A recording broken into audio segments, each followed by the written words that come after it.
When sewing binding to your quilt, you're going to start with about a 4 to a 6 inch tail before you start sewing. You'll sew with a 1/4 inch seam all the way down. Once you get to a corner, you're going to mark a 1/4 of an inch off of the end of your quilt. You'll turn your quilt sideways and then sew off the point of your quilt. Once you've sewn off the edge of your quilt, you're going to take your binding strip and pull it straight up to where it makes a straight line, and then you'll fold it back down. And this is going to give you a nice crisp corner when you go to fold your corners over to sew to the back of your quilt. Once you've sewn all the way around, you're going to bring your 2 tails that are open in the middle. You're going to make a 1/4 of an inch gap. You're going to cut the larger piece off, fold it over, and measure the other side to know how much fabric you need. I don't understand the math on this, but it works. Once you have those pieces cut, you'll have the perfect amount to sew together.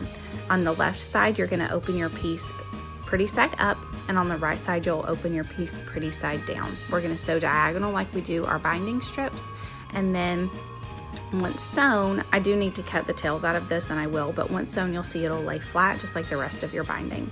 You're going to sew that down. I'm going to now sew the back of my binding to my quilt. So here it's sewn down. I did a stitch in the ditch is what it's called, so you can't see the stitch. Thanks so much for watching. Quilt drop tomorrow. Like, subscribe, and follow.